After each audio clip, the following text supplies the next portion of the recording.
harmful microbes, no almonds or oatmeal, and eating disorders. What gives with Dr. Now and his recommended diet? We've got the lowdown on this controversial food plan. Watch for all the dangerous details.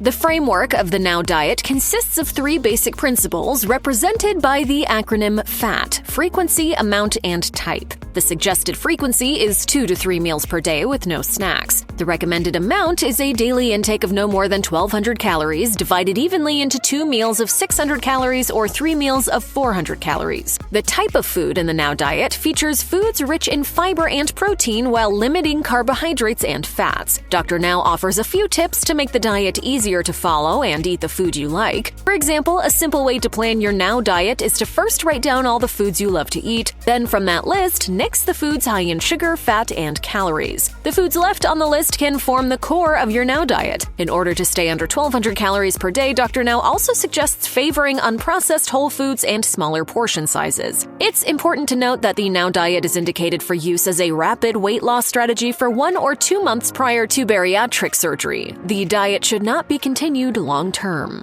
Now, I don't know if you belong here or not, and I won't know until you lose some weight. And I mean a whole lot of weight. The list of allowed foods on the Now diet includes low-fat protein foods such as egg whites, white meat and skinless chicken, skinless turkey, and lean fish, according to U.S. News & World Report. Lean cuts of beef, tofu, and beans are other allowed sources of protein. Fats are limited to cooking spray and small amounts of oil for cooking. All vegetables except potatoes and most whole fruits except watermelon, cantaloupe, bananas, and mangoes are permitted. In keeping with the low-carb theme, certain whole grains are allowed, but in moderation. These include wheat bread and wheat or corn tortillas. Among the nut and seed group, only chia seeds and flax seeds are acceptable. Dairy foods should be free of fat, in other words, skim milk or plain non-fat yogurt. Only 0-calorie sweeteners are approved by Dr. Now, while mustard and other low-carb condiments are suitable to add flavor to foods. Other foods are allowed provided meals are consistent with the high-protein, low-fat, low-carb, high-fiber, and sugar-free diet pattern.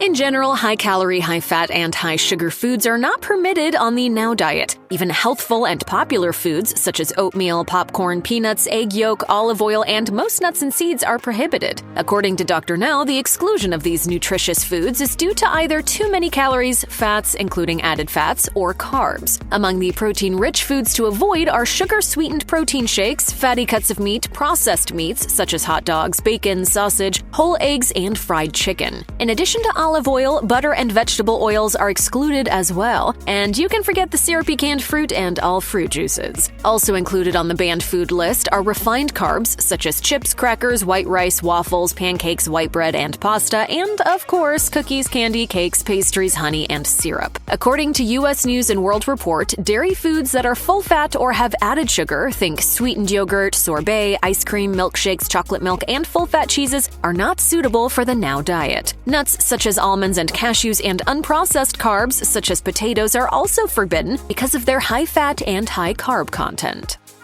Research generally supports the use of low-calorie diets, such as the Now diet, for quick weight loss. For a 2018 study published in the journal Applied Physiology, Nutrition and Metabolism, a low-calorie diet equal to around 1,200 calories per day for 13 days resulted in significant weight loss in obese women, even without exercise. This is our breakfast. An orange wedge, 3 cashew nuts, and a solitary grape. It's actually more than you realize. A key benefit from the weight loss was improved insulin sensitivity, which lowers the risk of type 2 diabetes. Evidence also supports the benefit of quick weight loss before bariatric surgery to reduce the risk of complications and even death. According to a 2020 study in more than 480,000 patients who underwent weight loss surgery, a high BMI or body mass index before weight loss surgery was found to be associated with a higher risk of dying during operation or within 30 days after surgery. In the United States, hundreds of patients die each year as a result of weight loss surgery. Impressively, weight loss prior to surgery, even a modest loss of less than 5% of body weight, was shown to significantly slash the risk of dying after surgery. One potential mechanism for the beneficial effects of pre-surgery weight loss is a lower risk of blood clots, a leading cause of death from bariatric surgery. In addition, weight loss results in better nutrient status as well as blood sugar control, both of which contribute to improved surgery results and less mortality. Very low-calorie diets, such as the Now diet, do not fare any better in the long term than diets with a more moderate calorie restriction, according to WebMD. This is because what matters most in achieving permanent weight loss is the ability to make lifestyle changes, such as regular exercise, after the diet is discontinued. Furthermore, the Now diet's 1,200-calorie limit makes it very challenging for followers to meet nutrient requirements and feel satiated. With such a meager calorie allowance, they may even lack the energy needed for normal activities, particularly exercise. Fatigue, constipation, nausea, and diarrhea are temporary side effects of very low-calorie diets, while formation of gallstones is the most frequently occurring serious adverse effect. Very low-calorie diets are contraindicated for pregnant or breastfeeding women and, for the most part, children and teens. These diets may not be suitable for adults over age 50 as well. Moreover, reducing calorie intake in general is not the solution to long-term weight loss, according to a 2017 study in Perspectives on Psychological Science. Weight loss from dieting causes long-term changes in levels of gut hormones that regulate appetite, resulting in increased appetite and calorie intake. The body also compensates for calorie restriction by lowering the metabolic rate. A slower metabolism coupled with increased calories ultimately leads to a return to the initial weight. In fact, up to 2/3 of people following low-calorie diets gained back more weight than they lost on their diets.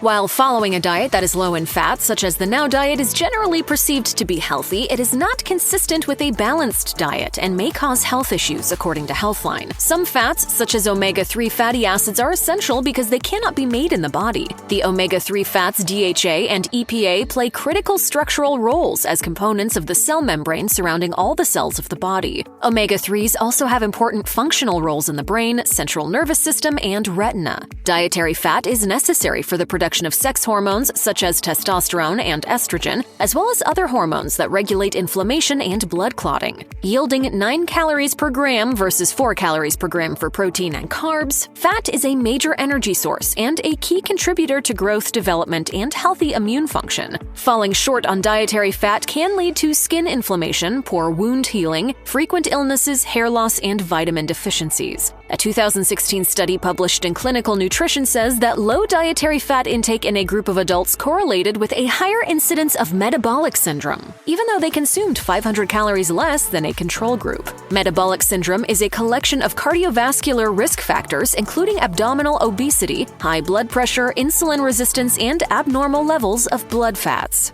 You know, I can't help but think the smallness and discoloration is a direct result of an inadequate diet. Inadequate?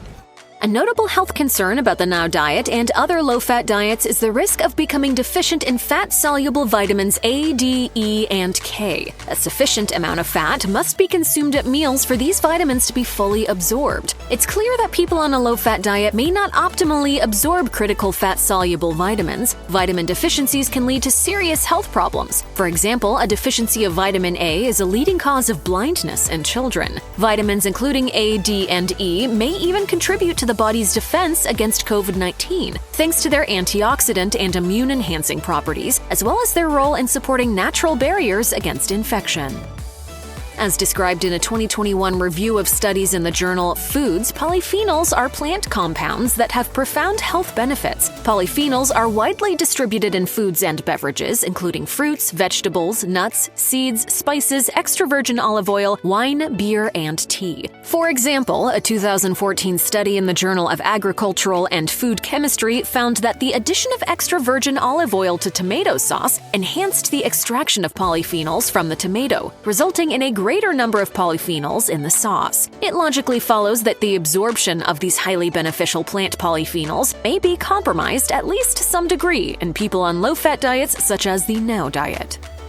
The low-calorie, low-carb Now diet is effective for short-term weight loss. However, in the long run, compliance with low-calorie and/or low-carb diets is often challenging, according to a 2018 review of studies published in the journal Healthcare. Eating is meant to be enjoyable, and carbs and sugars are certainly tasty, particularly when paired with fat. Accordingly, diets such as the Now diet that restrict carbs can make meals less palatable and lead to poor long-term compliance. Moreover, individuals on a low-carb eating eating plan often struggle with limited food choices, making them less likely to stick to the diet. Dietary fat also makes food more appetizing and satiating, according to the NIH. A 2017 study published in the European Journal of Nutrition compared the effects of 3 different diets for weight loss maintenance over 18 months. Participants in a control group with normal fat intake reported significantly greater compliance with their diets compared to participants who consumed a moderate fat diet or a low-fat diet. Poor compliance among the moderate and low-fat participants was associated with being deprived of favorite foods, as well as with challenges regarding eating out.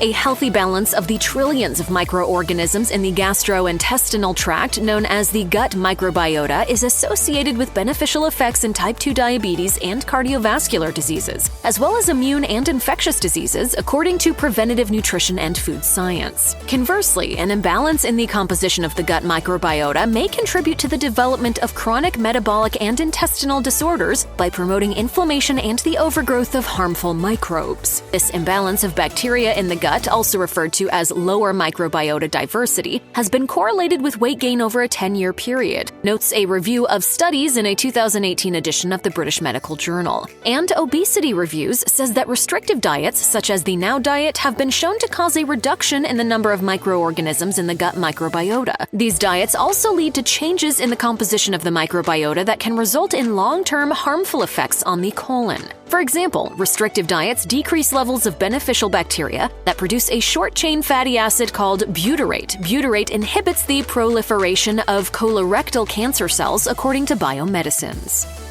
Chronic dieting in general is associated with the development of eating disorders. People who are constantly dieting may suffer from the same psychological deprivation experienced by starving people. These findings suggest that chronic dieting causes abnormal hunger signaling that can lead to a binge eating disorder. According to the National Eating Disorders Association, 35% of college students who diet to lose weight become obsessive, and about a quarter of those students develop eating disorders. Additionally, social media messages about thinness and dieting increase the risk of eating disorders in younger people, notes the University of Michigan School of Public Health.